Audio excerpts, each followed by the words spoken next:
Hi నేను సతీష్. మొత్తానికి super duper highlight twist అయితే వచ్చింది కామన్ మ్యాన్ కేటగిరీ కంటెస్టెంట్లకు సంబంధించిన సెలక్షన్లో. నేను ఎప్పటికే ఇన్స్టాలో కూడా షేర్ చేశాను, అట్లాగే ఒక వీడియోలో కూడా అనలైజ్ చేశాను కదా. కామన్ మ్యాన్ కేటగిరీ నుంచి 6గురిని కూడా తీసుకున్న ఆశ్చర్యపోవక్కర్లేదు. 6గురు ఉంటే బాగుంటుంది, వీళ్ళకి అవకాశం ఇస్తే మంచి కంటెంట్ వస్తుంది, ఈ సీజన్ హిట్ అవుద్ది అని భావిస్తే 5గురికే కాదు, టాప్ 5 కాదు, టాప్ 6 కూడా ఉండే అవకాశం ఉంది. ఇంకా బాగుంటుందంటే సూపర్ 7 అని కూడా 7గురు కూడా అవకాశం ఇవ్వచ్చు అని చెప్పే కదా. సో ఎగ్జాక్ట్లీ అదే జరిగింది.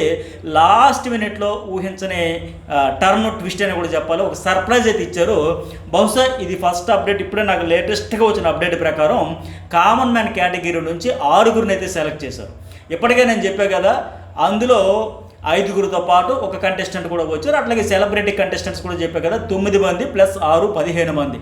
మరి కామన్ మ్యాన్ కేటగిరీలో ఎవరంటే ఫస్ట్ మళ్ళీ ఇది ఎట్లా జరిగిందంటే ఆడియన్స్ వేసే ఓట్లతో పాటు అలాగే అక్కడ జడ్జెస్గా వ్యవహరించిన బిందు మాధవి, అలాగే అభిజిత్, అలాగే నవదీప్ అండ్ ఇంకా శ్రీముఖి, వీళ్ళ నలుగురు కూడా వాళ్ళు ఎవరినెవరు ఎట్లా సెలెక్ట్ చేశారు ఏంటి అనేది మాదిరిగా చిన్న సీన్ క్రియేట్ చేసి హైప్ డ్రామా క్రియేట్ చేస్తూ ఒక్కొక్కరిని సెలెక్ట్ చేసుకుని కొంచెం ఎంటర్టైన్మెంట్ కోసం నెక్స్ట్ లెవెల్లో ఉండాలి కదా సెలెక్ట్ చేశారంటే ప్రాసెస్ అంతా జరిగింది.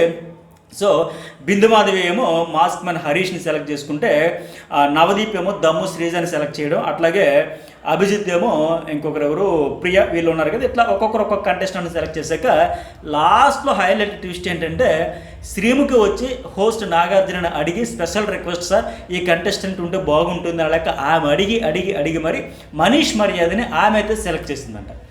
అరే ఇది ఎక్కడ ట్విస్ట్ అనిపించవచ్చు, మరి ఆయనకు ఓట్లు కూడా పడ్డాయి కదా, ఓట్లతో పాటు వాళ్ళు కూడా చూజ్ చేసుకుంటే బెటర్ కదా ఉద్దేశంతో ఎట్లా చేస్తారు. సో మొత్తానికి కామన్ మ్యాన్ కేటగిరీ నుంచి 2 గుండు బాసులు, ఒకటే మాస్క్ మ్యాన్ హరీష్ అలాగే మనీష్ మర్యాద, వీళ్ళిద్దరూ వచ్చారు. మాస్క్ మ్యాన్ హరీష్, మనీష్ మర్యాద. ఇంకా 2 పవన్లు వచ్చారు, అది హైలైట్. ఇంతవరకు ఎవరు చెప్పలేదు. డీమాన్ పవన్ కూడా సెలెక్ట్ అయ్యాడు, army man Pawan Kalyan select అయ్యాడు, ఆయనతో పాటు డీమాన్ పవన్ కూడా చాలామంది కన్ఫ్యూజ్ అవ్వచ్చు, ఇద్దరు కూడా అయ్యారంట. అట్లాగే 2 దమ్ము శ్రీజ అండ్ ప్రియా శెట్టి, ఈ 6గురు అయితే కామన్ మ్యాన్ కేటగిరీ నుంచి వస్తా ఉన్నారు. అయితే ఎక్కువ మంది అనుకునేది ఏంటంటే డీమాన్ పవన్ కంటే కంపేర్ చేసుకుని దివ్య బెటర్ కదా అని చాలామందికి ఫీలింగ్ ఉంటుంది. మరి దానికి ఏం జస్టిఫికేషన్, ఏం క్లారిఫికేషన్ ఇస్తారో చూడాలి. కానీ ప్రస్తుతానికైతే డీమాన్ పవన్ హౌస్లోకి అడుగుపెట్టాడు. నాకున్న లేటెస్ట్ ఇన్ఫర్మేషన్ ప్రకారం ఇది ఎక్కువ 99% ఇదే జరిగే ఛాన్సెస్ వెరీ హై.